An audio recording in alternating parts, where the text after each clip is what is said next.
Olá, sejam muito bem-vindos ao meu canal. Bem-vindos de volta se vocês já são inscritos. Meu nome é Juliana Mafra, hoje é sexta-feira, o que significa que eu vou falar sobre teorias e coisas mais bizarras. Aqui no canal de segunda-feira a gente fala sobre coisas voltadas mais pro terror e true crime. De quarta-feira a gente fala mais sobre ciências e fatos e curiosidades. E de sexta-feira a gente fala mais sobre teorias e coisas bizarras. No vídeo de hoje eu vou contar pra vocês algumas das histórias reais das princesas da Disney, que, spoiler, não são tão bonitinhas como as que a gente costuma ver na TV. Algumas são lendas, algumas são as histórias originárias mesmo. É muito interessante de conhecer, mas sem enrolação, vamos pro vídeo. Não se esqueçam de se inscreverem no canal, deixar um comentário, independente do que for, e dar um like no vídeo. Vamos pras histórias. A história da Rapunzel não é tão bonita como ela parece no filme. A madrasta já é uma pessoa bem complicada nos filmes, e na vida real ela consegue ser pior. Porque nessa história, a bruxa expulsa a Rapunzel e cega o príncipe. A história da Rapunzel é baseada num conto dos irmãos Grimm. Nessa versão, quando a bruxa descobre sobre a Rapunzel e o príncipe, ela corta o cabelo da Rapunzel, que realmente acontece no filme também, só que ela pendura esse cabelo pra fora da janela. Quando o príncipe confronta a madrasta, ele pula da janela, acaba caindo em espinhos e fica cego. Ele encontra a Rapunzel e ela cura ele com as suas lágrimas, que tem poderes. A parte mais curiosa é que no conto real, a Rapunzel é quem denuncia o príncipe. Porque ela fala pra bruxa que as roupas dela estão ficando apertadas na cintura, o que seria um indício de gravidez. Então assim, ela mesma se entregou por aparentemente estar grávida. 2. Moana. Originalmente, a Moana não existe e o Maui é um adolescente. A Moana é uma personagem completamente fictícia. A ideia original da história era fazer um filme sobre o Maui, mas depois de uma visita do autor para a Polinésia, eles se inspiraram nas mulheres de lá e resolveram colocar a Moana na história como protagonista. Eles também aprenderam muito sobre navegação e foi assim que a personagem da Moana criou vida. O filme, inclusive, tem várias referências à mitologia da Polinésia, em que eles acreditam que a ilha foi criada pelo semideus Maui, então isso realmente tem uma origem ali. Só que na realidade, o Maui aparece como um jovem bem magro, com um topete na cabeça que tá começando a chegar na idade adulta, bem diferente do Maui que a gente conhece. Terceiro, Mulan.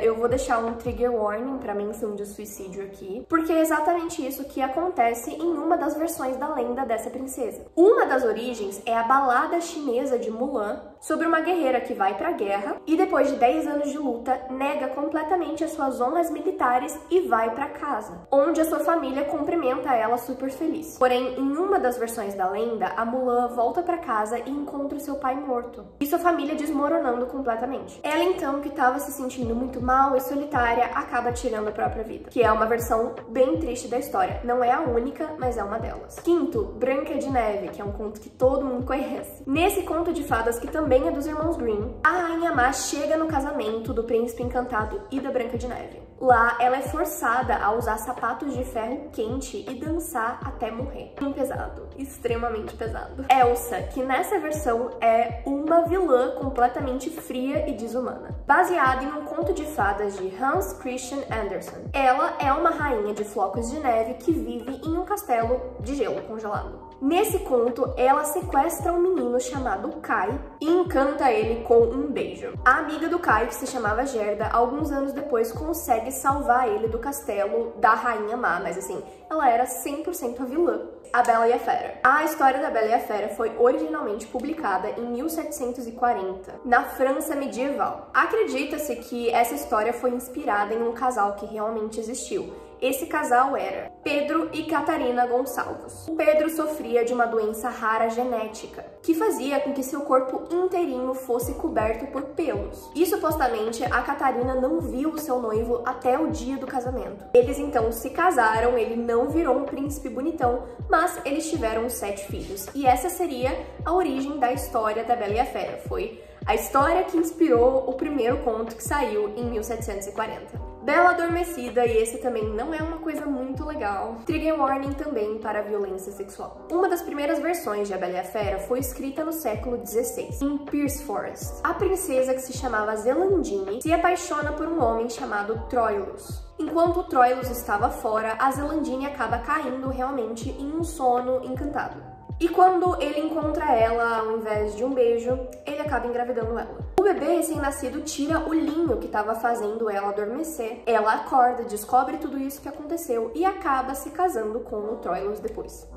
Assim, né, se a gente for olhar pelos olhos de hoje, não é nada romântico, é bem problemático. Último, Pocahontas. E ela, spoiler, nunca amou John Smith. Pocahontas, na vida real, nasceu em 1595, filha de um chefe em Powhatan. Em 1607, John Smith, que era um soldado britânico, foi capturado pela tribo. A Pocahontas, então, que não se chamava Pocahontas, se jogou sobre o corpo dele para tentar protegê-lo do resto da tribo. Mas assim, não existe prova de que isso realmente aconteceu, tá? Isso é só história. Mas o que aconteceu, assim, na real, é que a própria Pocahontas que existiu, ela foi capturada pelos colonos para servir como resgate dos britânicos que a tribo mantinha. Então, assim, ela foi sequestrada pelos britânicos. Enquanto ela estava em cativeiro, um plantador de tabaco que se chamava John Rolfe falou que ia libertar ela se ela se casasse com ele. Só que ela acabou morrendo quando tinha 21 anos. Ou seja, não tem prova de que nada dessa parte romântica aconteceu. O que a gente tem é mais uma história de colonialismo e violência contra povos nativos. Assim, eu acho que não tem nenhuma dessas histórias que seja realmente legal, principalmente as que aconteceram na vida real, e isso me deixa um pouco triste, porque cada vez mais eu consigo não acreditar que existem contos de fada. Enfim, gente, esse foi o vídeo de hoje. Espero que vocês tenham gostado. Não se esqueçam de se inscrever no canal se vocês curtiram o vídeo, se vocês querem ver mais coisas assim. Vejo vocês na segunda-feira em que temos mais um vídeo novo. É nóis! E até o próximo vídeo.